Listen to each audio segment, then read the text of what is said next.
there's a game you want to play and it's stuck at 30 FPS, just play it, bro. If you play it, focus on the game. Forget that you're counting frames. Take the little frame counter out of the corner of your screen. Just play the game. Look at your health bar. Look at the map. Stuff like that. And then after a certain point, you'll just forget. And you'll just be like, oh, this is smooth to me. Anything else can just fade away. You'll actually enjoy a game for once because you're not looking at thermals and FPS and stuff like that. Trust me. Just goes to show, like, you just give it a little bit of time, you'll completely forget that you're playing at 30 FPS. Sometimes having it be too smooth just kind of low-key takes you out of it.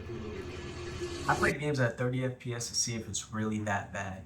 For some reason, I see a lot of people say that there's games that they want to play, like Bloodborne, Tears of the Kingdom, and some others, but they just will not play it because they just run at 30 FPS. And you can't get any more than that. The game's locked there. A lot of people say that they experience headaches, that the game is just unsmooth and just downright unplayable, which I highly disagree with. And one thing that I find weird is we say we hate 30 FPS. Everything should be above 60 FPS to be playable, right? But in the same breath, like, the Steam Deck exists. Most AAA games that come out on there run at 45 and 30 FPS. The Last of Us 2, for example.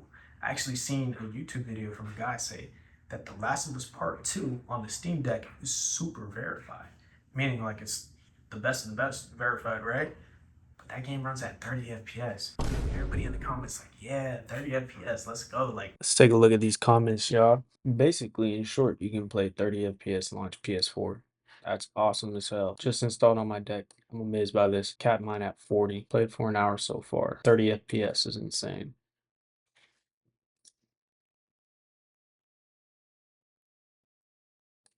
That shit didn't make no sense, bro. That shit literally makes that shit literally. This is so smooth, but you take that, you put it on a Bloodborne video, it's like, damn, man. Why can't they remaster this and make it 60 FPS? Do we hate 30 FPS or not? Or do we just love complaint? Which one? Which one? Let me know in the comments. Do we hate 30 FPS or do we just love complaining? So, 3 games I wanted to play in their entirety in 30 FPS. First game started off with was The Last of Us Part 1. Second game was Ghost of Tsushima, and the third game was Jedi Fallen Order. The consistency between these 3 games is that they're all third-person action-adventure games. I wouldn't say that 30 FPS is acceptable for any type of competitive shooter. I wouldn't go anything below 60 FPS. 120 FPS actually should be the standard. I'm not saying those people are wrong, but to say that you will not even try to experience a single player game just because it's stuck at 30 FPS, it's a little crazy. I pretty much stayed away from first person shooters and competitive games for the obvious reason that I will just be at a constant disadvantage. I'm not taking that away from y'all. Y'all got it. When I first started it, it sucked. 30 FPS was bad. It felt like I was moving slow and like choppy. And I was playing it on my TV and it felt weird. And I could kind of get where you guys were saying that. But after 20 minutes, I got used to it, bro. It got to a point where, like, by the time I finished The Last of Us 1, I started playing Ghost of Tsushima 2, and I was like, oh, shoot. And damn, like, I gotta change the graphics settings so that I'm playing in 30 FPS, you know? Because I'm doing the challenge, I'm like halfway through this game. I go to the settings, and it's already on 30 FPS. I didn't even notice it. It just got that smooth to me. When I put it on 60 FPS, yes, I did notice a difference.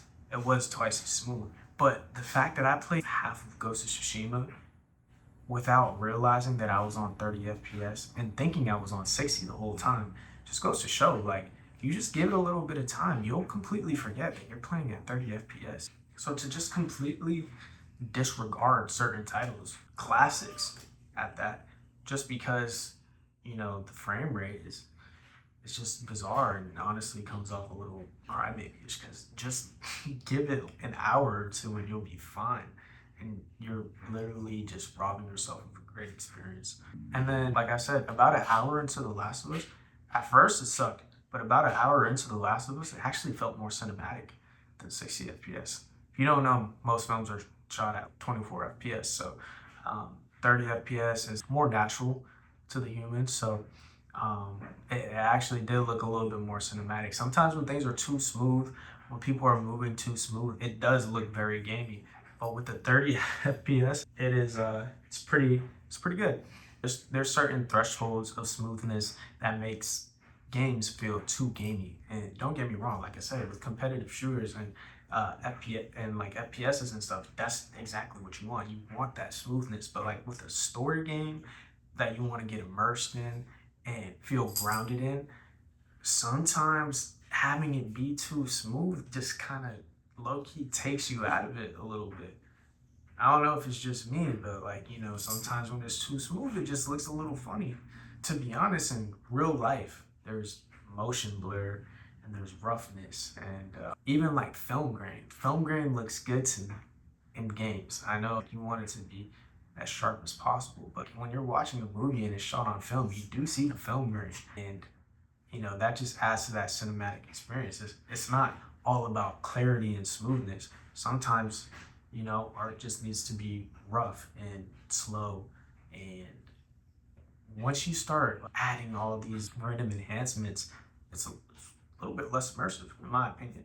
So, to say that you'll skip out on a game like Bloodborne or Zelda because it's only 30 FPS and it gives you a headache. I don't know. That shit, it sounds childish to me.